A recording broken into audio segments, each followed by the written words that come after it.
السلام علیکم ورحمۃ اللہ وبرکاتہ۔ دوستو، ہندوستان اور اس کے مذاہب۔ ہندوستان میں بہت سارے مذاہب پائے جاتے ہیں، دھرم پائے جاتے ہیں۔ دیار ہند اپنے رقبہ کی وسعت اور رہنے والوں کی کثرت کے سبب ایک مستقل بر اعظم کی حیثیت رکھتا ہے۔ دوستو، ویڈیو شروع کرنے سے پہلے ہمارے یوٹیوب چینل پہ نئے ہیں تو لال بٹن پریس کر کے سبسکرائب ضرور کر دیں، شیئر ضرور کریں۔ فیس بک ہے تو فالو شیئر ضرور کریں۔ دوستو، چلتے ہیں ویڈیو کی طرف۔ ہندوستان میں بہت سارے مذاہب پائے جاتے ہیں اور اس کے 3 قدیم مشہور مذاہب ہیں، دھرم ہیں: ہندوازم، بدھازم اور جینازم۔ ہندو مذہب کا کوئی معروف بانی معلوم نہیں، البتہ بدھ مذہب کا بانی بدھا اور جین مذہب کا بانی مہرابیر سوامی تھا۔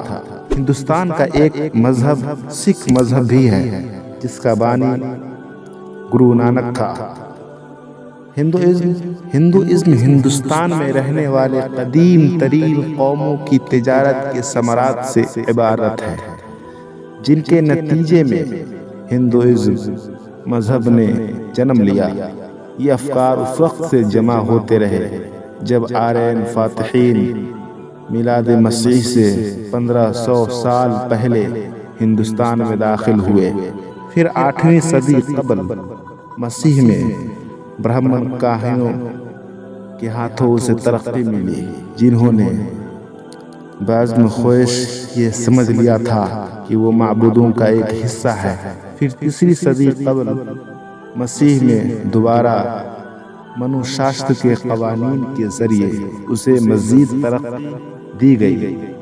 وہ منو شاستر، جسے ویدوں کی شرح کہا جاتا ہے، اسے تیسری کوشش کے ذریعے ہندوازم کے خیال، خد و خال اور اس کے مبادی اور اصول واضح ہو کر سامنے آئے۔ ہندوازم میں صحیح معنوں میں توحید کا، ایک ایشورواد کا کوئی تصور نہیں۔ ہندو بہت سے معبودوں میں اعتقاد رکھتے ہیں، آستھا رکھتے ہیں، جن کی وہ پرستش کرتے ہیں، اس کی بھکتی کرتے ہیں اور ان پر چڑھاوے چڑھاتے ہیں۔ 9ویں صدی قبل مسیح میں ہندو کاہنوں نے اپنی تمام معبودوں کو ایک معبود میں جمع کر دیا، جس کے بارے میں ان کا اعتقاد ہے کہ اس نے پوری کائنات کو اپنی ذات سے نکالا ہے، اور انہوں نے اس معبود واحد کو 3 نام دیے: برہما اس اعتبار سے کہ وہ کائنات کا موجود ہے، اور وشنو اس اعتبار سے کہ وہ اس کی حفاظت کرنے والا ہے، اور شیوا اس اعتبار سے کہ وہ اسے ہلاک کرنے کی طاقت رکھتا ہے۔ ہندوؤں کا یہ بھی عقیدہ ہے کہ ان کے تمام معبودان کرشن کی ذات میں حلول کر گئے، اور اس طرح لاہوت ناسوت میں حلول کر گیا۔ چنانچہ ان کے نزدیک کرشن کی وہی حیثیت ہے جو مسیحیوں کے نزدیک عیسیٰ علیہ السلام کی۔ بعض مسلمان محققین کا خیال ہے کہ مسیحیوں نے ہندوؤں سے ہی یہ عقیدہ لیا کہ اللہ مسیح، مریم اور روح القدس میں حلول کر گیا۔ ہندوازم میں انسانوں کے 4 طبقے۔ برہمن ہندوؤں نے انسانوں کو 4 طبقوں میں تقسیم کر دیا: برہمن، کشتری، ویشیہ اور شودر۔ برہمن وہ لوگ ہیں جنہیں برہما نے اپنے منہ سے پیدا کیا۔ یہ لوگ تعلیم یافتہ اور کاہن ہوتے ہیں اور جج کا درجہ رکھتے ہیں۔ اور کشتری وہ لوگ ہیں جنہیں برہما نے اپنے دونوں بازو سے پیدا کیا۔ ملک وطن کا دفاع کرنے کے لیے یہی لوگ ہتھیار اٹھاتے ہیں۔ اور ویشیہ وہ لوگ ہیں جنہیں برہما نے اپنی ران سے پیدا کیا۔ یہ لوگ کاشتکار اور تاجر ہوتے ہیں، بزنس مین ہوتے ہیں۔ اور شودر وہ لوگ ہیں جنہیں برہما نے اپنے دونوں پاؤں سے پیدا کیا۔ یہ اچھوت لوگ ہیں جو حقیر اور اور گندے پیشوا والے ہیں۔ یہ لوگ جانوروں سے زیادہ گرے ہوئے اور کتوں سے زیادہ ذلیل سمجھے جاتے ہیں، اور انہیں بغیر کسی اجرت و مزدوری کے برہمنوں کی خدمت کے لیے پیدا کیا گیا ہے۔ ہندو انسان کی اس تقسیم کی بنیاد پر ہندو سوسائٹی میں برہمنوں کو وہ عظیم تر مقام حاصل ہے جس میں ان کا کوئی شریک نہیں۔ ان کی بنیادی عقائد میں آستھا میں سے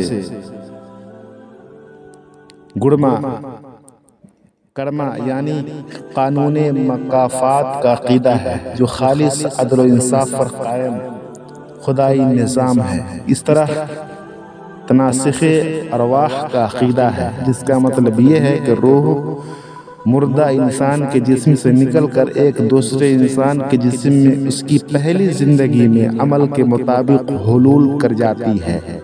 اس طرح روح ایک دائمی دوران میں رہتی ہے۔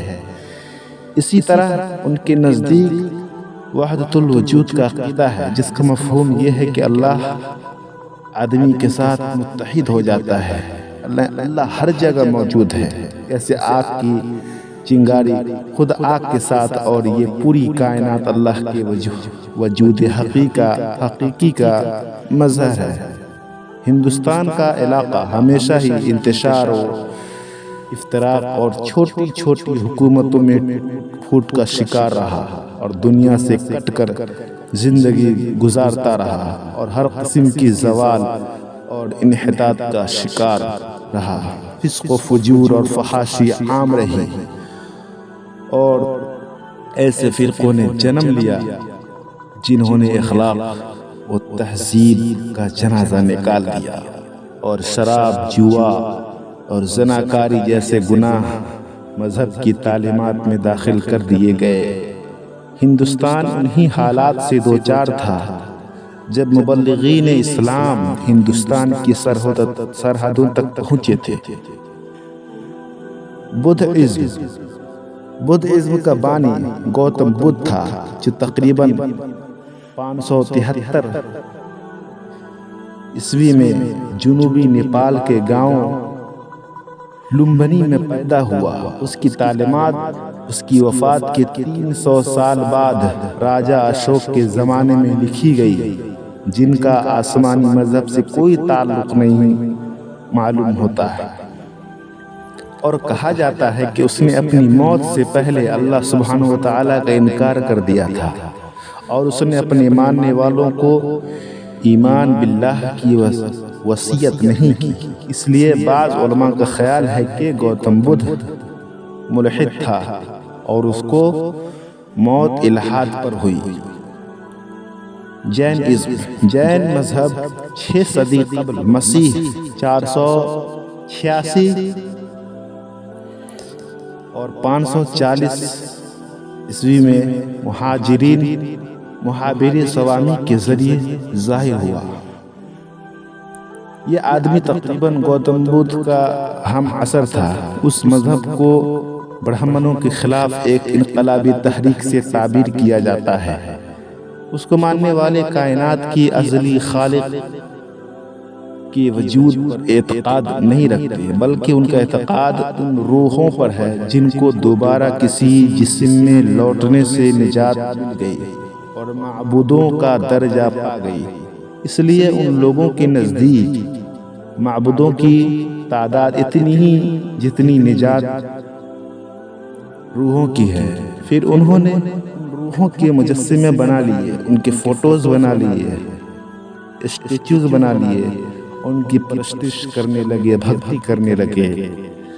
اس مذہب نے ہندو مذہب کی بہت سی تشریحات اور اعتقادات پر اثر ڈالا، اور ان دونوں میں مشترکہ بتوں کی پرستش، اللہ کے ساتھ غیروں کو شریک بنانا اور رہبانیت جیسے اعتقاد ہیں۔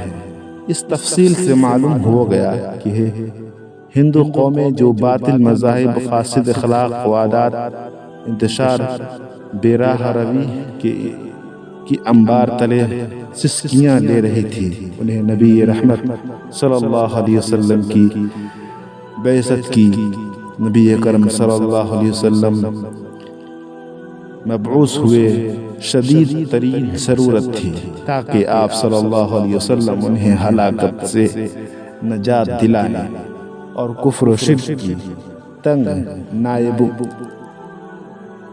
راستوں سے نکال کر ایمان باللہ اور صرف ذات واحد کی عبادت کی وسعتوں میں داخل کر دیں، صرف اللہ رب العالمین کی ہی عبادت کرنے کی تلقین کی۔